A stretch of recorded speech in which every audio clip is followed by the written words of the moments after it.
tagal na mamapatay ni Alvaro yan si Juan. Magtagumpay kaya siya? Ay, ma. Ay! Inigo! Bakit ka nandito? Hindi, may kukunin lang ako doon sa kwarto. Dokumento. Babalik din ako agad sa opisina. Well, you were supposed to be in the office, di ba, anak? Babalik din naman ako agad. Kaya may kukunin lang ako sandali. Hindi, anak. Halika. Mananghalian muna tayo sa kusina. Ay, hindi, ma'am. Nagmamadali ako. Kailangan ko lang kunin yung papeles na Ha? importante. Hindi. Tayong dalawa ay paakyat sa taas. Excuse me, Hindi. Kasi, gusto kong paalam sa kay Tito Juan mo na tayo paakyat sa taas. Alam mo, para hindi naman siya mag-alala.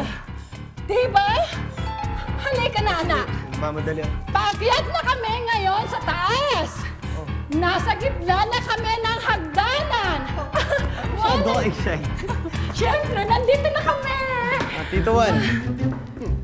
Kamusta? Luis Inigo, ikaw ba yan? Oo, galing lang ako opisina. May kukunin lang ako importante, mga papeles. Sinasabi ko na nga ba eh. Nakakalimutan mong maligo, no?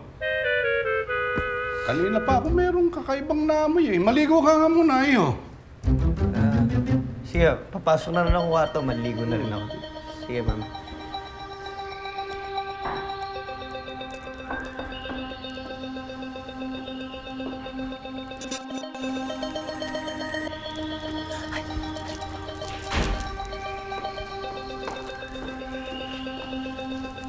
Oh, ayun na naman.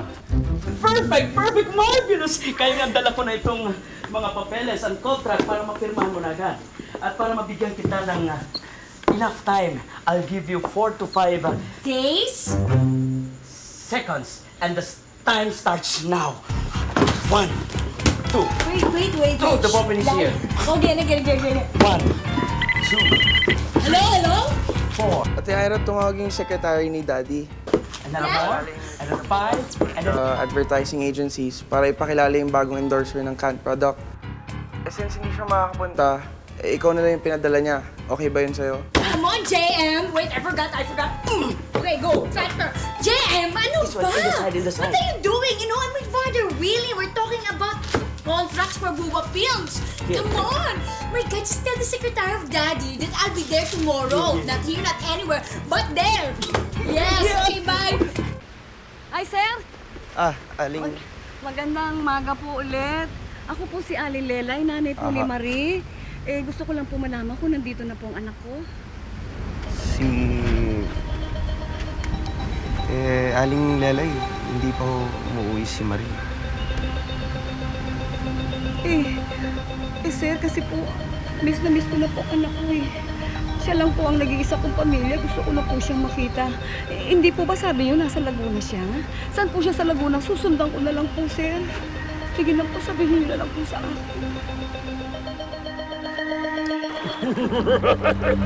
Good news, Mr. Pai. Kinausap ko na ang lahat ng aking mga tauhan. Nakapwesto na sila sa iba't ibang parte ng mundo. Kapag makita nila si Dolphina, i-report nila kagad yun sa akin. Yan ang gusto ko sa'yo, Tsunami. Maaasahan ka talaga. Ang galwan, hindi ka na aatras sa kasunduan natin. Haniman, Ano pa nga ba?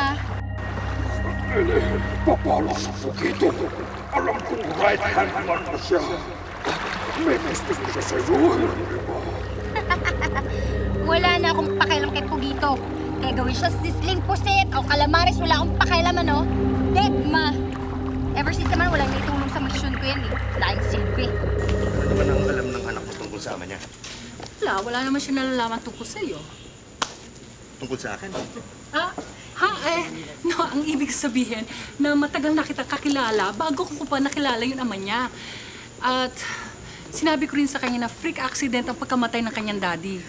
Totoo naman yun, di ba? Hindi, talagang totoo yun. Di ba? Hindi ka na nakontento sa pagpatay sa dalawang mong asawa. Ngayon, pati itong pangatlo, gusto mo pang ipapatay. Nagtapat na sa Felipe? Oo. At pinagtapat ko na rin sa kanya yung feelings ko. Boyfriend ko na siya. Jowa mo siya? Oh my God! I'm so happy for you, girlfriend. Thank you. Unti-unti mo na nakukuha ang gusto mo. Isa na lang ang dapat mong gawin. Yun ay ang mission mo. Yun na nga yung problema eh. Bakit magiging problema yon? May mga paa ka. Magagawa mo ng mission mo. Ayoko na. Gusto ko nang magbagong buhay kasama si Felipe. Kakalimutan ko na yung utos sa akin ni Mama Ru. Kakalimutan ko na ang mission ko. I resign. Luis Inigo, bakit nagpunta ka dito? Siyempre para dalawin ka. Tsaka hindi ako mag-isa ngayon eh. Meron akong kasama. Ha? Sino?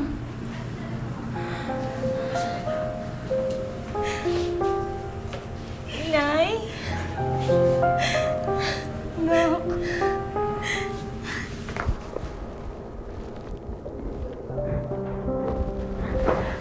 Anak! Nay? Bakit hindi mo sa akin pinaalam na nakakulong ka? Inay, ayoko po kasi mag-alala kayo. Ayoko pati ako problemahin niyo pa. Lagi nga kita hinahanap eh. Miss na kita, anak. Din po, Nay. Mahal na mahal ko po kayo. Miss na miss kita, anak ko. Hi! Good afternoon to all of you here in my presence. Dolpina? Ikaw nga ba yan? Asan yung buntot mo? Tsaka hanep. Meron ka ng legs ngayon. Wow. Sino ka ba? I hate you, you sea creature. Ang baho mo, kadiri ka to the highest level. Ikaw si Dolpina eh, di ba? Dolpina. Excuse me, I'm not Dolphina. I'm not a female version of Dolphy. Teka lang. I am what I am. Hello. Kung hindi ikaw si Dolpina, malamang isa ka sa kapatid niya. Isa mo sa triplets. No? Triplets? Can't you see I'm single? I'm not triplets. I'm by myself. At saka pwede ba ang bantot mo? Ang bantot mo daw. Grabe. Grabe rin. Ilabas mo na nga yan. Naku, pinupulit mo lang tong office ko. Palabasin nyo nga yan. Gosh! Tingin ko yung sekretarya mo mabantot eh. Hello? Pabalik na rin ako sa perya. Okay, sige, bye. Bilisan natin. Bakit? Kung tama nga yung sinabi sa akin ni Tara, na yung pamangkin ko si Felipe ang nagtago kay Dolpina. Yung sirena ko. Ano? Serena?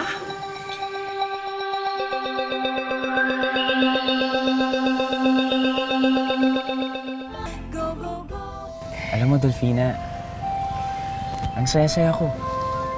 Sana lagi tayong ganito. Hindi tayo nag-aaway, walang tampuhan. Masaya-saya ako, Dolphina.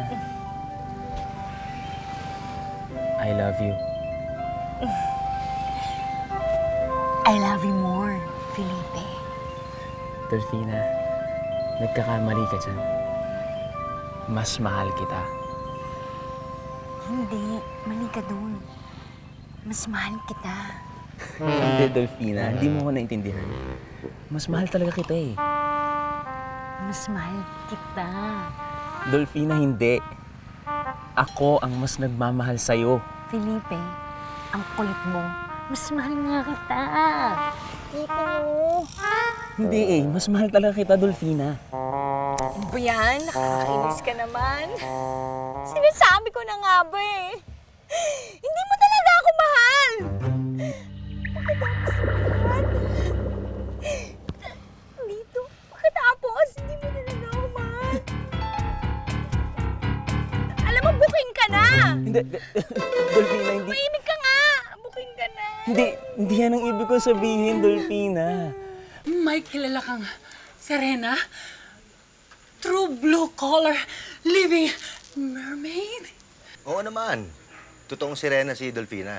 Eh, mabentang-mabenta nga dun sa peryahan ko eh. Yes! Bakit? Parang tuwan-tuwa ka yata. Hindi. Kasi, alam mo naman, it's like a dream come true. Fantasy ko kasi makakita ng totoong sirena. Alvaro, kailan mo pakikilala sa akin ng sirenang Nawawala nga eh. Duda ko, itinago ng pamangkin kong si Felipe. Hindi ko nga malaman kung saan ko sila hahanapin eh. Press? Matutulungan kita ron. Mahanap mo ang sirena mo. Isa doon sa triplets sa anak niyo siya na yung nakilala ko kanina. Kailangan malaman ni Arwana to. Gagamitin ko ang aking telepathic waves. Just like this. Huh?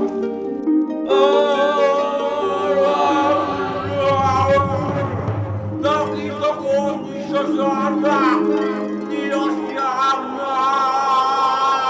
Check! Walang ipit. Siguro high tide dun. Kaya hindi niya nakukuha yung mga telepathic messages ko.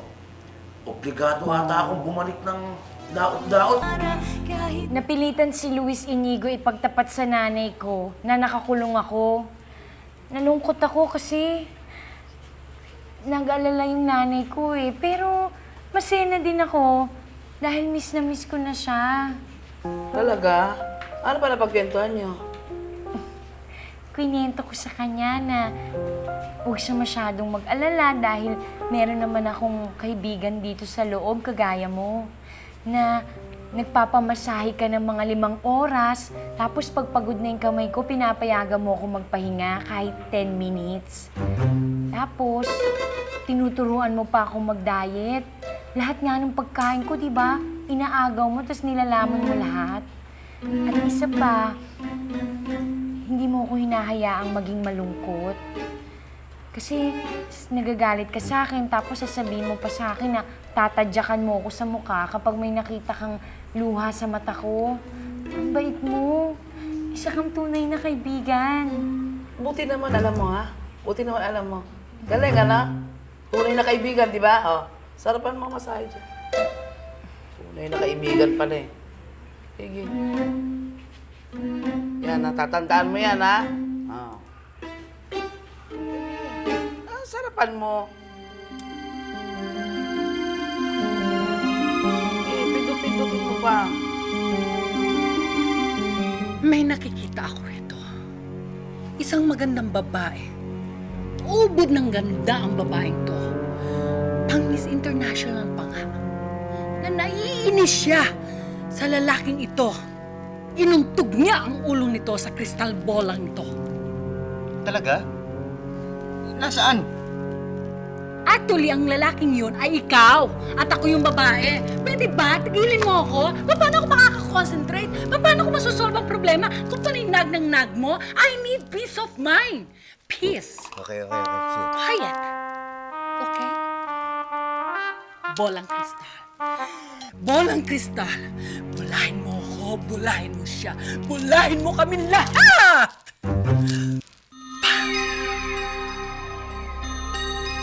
Alvaro, ito ba yung pamangkin mo? Oo, siya. Siya nga ang pamangkin ko. Ang galing mo talaga sa dama. Akala mo matataguan mo ako, Felipe, ha? Umanda ka ngayon. At humanda naman ang sirenang kasama mo. Tsaka! Wala na si Tsaka. Nalipat na ng ibang presinto.